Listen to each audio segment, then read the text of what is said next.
എല്ലാവർക്കും നമസ്കാരം.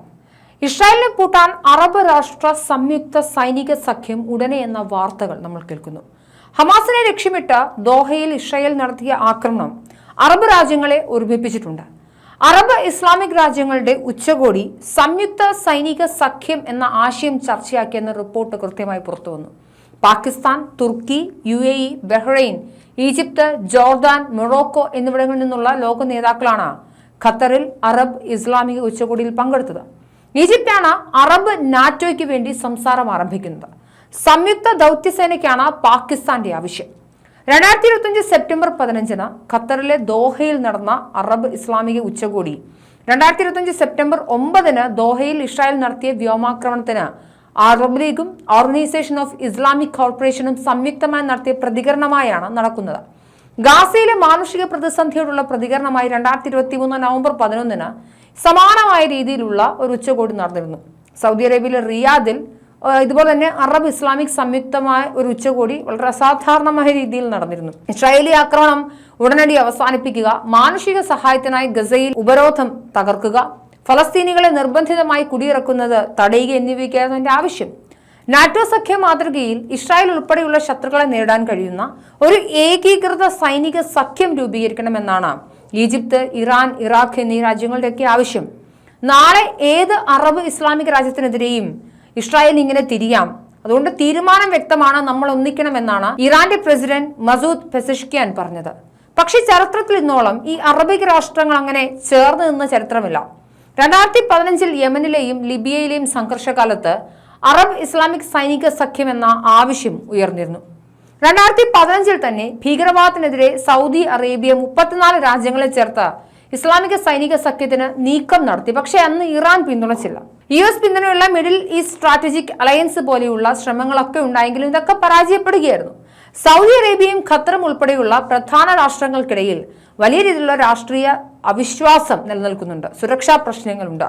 വ്യത്യസ്ത രാജ്യങ്ങൾ വ്യത്യസ്ത വിഷയങ്ങൾക്കാണ് മുൻഗണന നൽകുന്നത്. ചിലത് ഇസ്രായേലിനെയോ ഇറാനെയോ നേരിടുന്നതിൽ ശ്രദ്ധ കേന്ദ്രീകരിക്കുമ്പോൾ ഈജിപ്ത് പോലുള്ള മറ്റുള്ള രാഷ്ട്രങ്ങൾക്കും വ്യത്യസ്തമായ രാഷ്ട്രീയ സൈനിക അജണ്ടകൾ ഉണ്ടെന്നുള്ളതാണ് യാഥാർത്ഥ്യത്തിൽ. പ്രത്യേകിച്ച് പാകിസ്ഥാനൊപ്പം അറബ് ഇസ്ലാമിക് നാറ്റോയ്ക്ക് തുർക്കിയുടെ പിന്തുണ ഉണ്ടെന്നുള്ളത് ഇവിടെ പ്രധാനമായും എടുത്തു പറയണം. ഇവിടെ നടന്ന ഓപ്പറേഷൻ സിന്ദൂറിൽ പാകിസ്ഥാന് നേരിട്ട് പിന്തുണ നൽകിയ രാജ്യമായിരുന്നു തുർക്കി. അതായത് ഇന്ത്യ അടക്കമുള്ള രാജ്യങ്ങൾക്കെതിരെ തുർക്കിയും പാകിസ്ഥാനും അടക്കമുള്ള രാജ്യങ്ങളുടെ രാഷ്ട്രീയ എതിർപ്പ് ദുരുപയോഗം ചെയ്യപ്പെടാനുള്ള സാധ്യതകളും വിദൂരമല്ല. അതുകൊണ്ട് ഇത് ഇന്ത്യക്കും ഒരു അർത്ഥത്തിൽ ദോഷകരമായി ഭവിക്കാൻ സാധ്യതയുണ്ട്. രാഷ്ട്രീയ പ്രത്യയശാസ്ത്രം, അതിർത്തി തർക്കങ്ങൾ, ആഭ്യന്തര യുദ്ധങ്ങൾ, പ്രാദേശിക ശക്തികൾ ഉൾപ്പെടുന്ന പ്രോക്സി സംഘർഷങ്ങൾ എന്നിവയാൽ നയിക്കപ്പെടുന്ന അറബ് രാജ്യങ്ങൾ തമ്മിലുള്ള സംഘർഷങ്ങൾ അത് സമീപ ദശകങ്ങളിൽ മാത്രമല്ല, അത് ഉദയം ചെയ്ത കാലഘട്ടം മുതലുണ്ട്. ഈ തർക്കങ്ങൾ സങ്കീർണമാണ്. കൂടാതെ നിരവധി മാറുന്ന സഖ്യങ്ങളും ഇതിൽ ഉൾപ്പെടുന്നുണ്ട്. 1950-70 കാലഘട്ടങ്ങളിൽ നിലനിന്ന അറബ് ശീതയുദ്ധം, 62 കാലഘട്ടങ്ങളിൽ നിന്ന് യമൻ ആഭ്യന്തര യുദ്ധം, ഇറാഖ്, കുവൈറ്റ്, ഗൾഫ് വാർ ഒക്കെ ഈ രാഷ്ട്രീയങ്ങൾക്കിടയിൽ ഉണ്ടായതാണ്. അതുകൊണ്ട് തന്നെ എണ്ണ, യുദ്ധം, കടം, ചരിത്രപരമായ പ്രദേശത്തെക്കുറിച്ചുള്ള അവകാശവാദങ്ങൾ എന്നിവയ്ക്കുള്ള സാമ്പത്തിക തർക്കങ്ങൾ, പ്രദേശത്തെക്കുറിച്ചുള്ള അധികാര തർക്കങ്ങളൊക്കെ ഇവർ തമ്മിൽ നിലനിൽക്കുന്നുണ്ട്.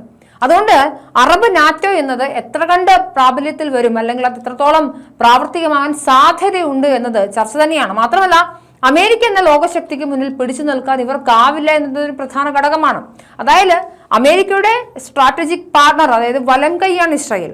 അപ്പോൾ ഇസ്രായേലിനെതിരായ ഒരു സൈനിക മുന്നേറ്റത്തിന് അറബ് നാറ്റോ എന്ന് പറയുന്ന ഒരു സംഗതി രൂപീകരിക്കപ്പെട്ടാൽ അത് അമേരിക്ക നോക്കി നിൽക്കില്ല. അമേരിക്കയെ പോലെ ലോകത്തിലെ ഏറ്റവും വലിയ സൈനിക ശക്തി അങ്ങനെയൊന്നും വിട്ടുകൊടുക്കുന്ന രീതിയിലുമല്ല. ശീതയുദ്ധകാലത്ത് സോവിയറ്റ് യൂണിയനെതിരെ ഒരു കൂട്ടായ സുരക്ഷാ പ്രതിരോധം നൽകുക എന്ന വ്യക്തമായ ലക്ഷ്യത്തോടെയാണ് നോർത്ത് അറ്റ്ലാന്റിക് ട്രീറ്റി ഓർഗനൈസേഷൻ അഥവാ നാറ്റോ 49 സ്ഥാപിതമാവുന്നത്. ജനാധിപത്യ മൂല്യങ്ങളും രാഷ്ട്രീയ തത്വങ്ങളും ഒക്കെ പങ്കിടുന്ന അംഗരാജ്യങ്ങൾ കൂട്ടായ പ്രതിരോധ തത്വത്താൽ ബന്ധിതമാണ്. അതായത് ഒരു സഖ്യകക്ഷി ആക്രമിക്കുന്നത് എല്ലാവർക്കുമുള്ള ആക്രമണമായി കണക്കാക്കപ്പെടും. വളരെ സംയോജിതമായ സൈനിക കമാൻഡ് ഘടന, സ്റ്റാൻഡേർഡ് ആയിട്ടുള്ള നടപടിക്രമങ്ങൾ, സ്റ്റാൻഡേർഡൈസ് ചെയ്തിട്ടുള്ള രീതികൾ, വിശ്വസനീയമായ കൂട്ടായ ധനസഹായം എന്നിവയിലൊക്കെയാണ് നാറ്റോ അധിഷ്ഠിതമാണ്. 75 വർഷത്തിലേറെയായി ഫലപ്രദമായി പ്രവർത്തിക്കാൻ അവർക്ക് ഈ രീതി കൊണ്ട് സാധിച്ചിട്ടുണ്ട്. എന്നാൽ ഈജിപ്ത് അടക്കമുള്ള രാഷ്ട്രങ്ങൾ നിർദ്ദേശിക്കുന്ന അറബ് നാറ്റോ എന്നത് അടിസ്ഥാനപരമായി വിഭജനങ്ങൾ കാരണം ഒന്നിലധികം തവണ പരാജയപ്പെട്ട ഒരു ആശയമാണ്. അത് ആവർത്തിച്ച് പരാജയപ്പെട്ട കാര്യങ്ങൾ മാത്രമാണ് ചരിത്രത്തിൽ നോക്കിയാൽ നമുക്ക് കാണാൻ സാധിക്കുക. നാറ്റോയുടെ വ്യക്തമായ കൂട്ടായ പ്രതിരോധ മാൻഡേറ്റിൽ നിന്നും വ്യത്യസ്തമായി അറബ് നാറ്റോയുടെ ലക്ഷ്യങ്ങൾ വൈവിധ്യപൂർണവും പലപ്പോഴും ഏകോപിതമല്ലാത്തതുമാണ്. രാജവാഴ്ചകൾ, റിപ്പബ്ലിക്കുകൾ, സ്വേച്ഛാധിപത്യ ഭരണകൂടങ്ങൾ എന്നിവയുടെ മിശ്രിതമാണ് പല രാഷ്ട്രങ്ങൾക്കുമിടയിലുള്ളത്. ഭാവി അംഗരാജ്യങ്ങൾക്കിടയിൽ ഈ പ്രത്യയശാസ്ത്രപരമായ വ്യത്യാസങ്ങളും ഉണ്ട്. അതുകൊണ്ട് തന്നെ പൊതുവായ ഒരു സമഗ്രമായതും പൊതുവായതുമായ ഒരു മൂല്യത്തിന്റെ അടിസ്ഥാനത്തിൽ ഇവർക്ക് പ്രവർത്തിക്കുക എന്നുള്ളത് അസംഭവ്യമാണ്. അതുകൊണ്ട് അറബ് നാറ്റോ വരുമോ ഇല്ലയോ എന്നുള്ളതൊന്നും നടക്കാനുള്ള സാധ്യതകൾ അമ്പേ കുറവാണ് എന്ന് മാത്രമല്ല, അത് അമേരിക്കക്കെതിരായി, അത് ഇസ്രായേലിനെതിരാണ് എങ്കിൽ അതിനുള്ള അതിജീവിക്കാനുള്ള സാധ്യതയും തുലവും തുച്ഛമാണെന്ന് പറയേണ്ടി വരും.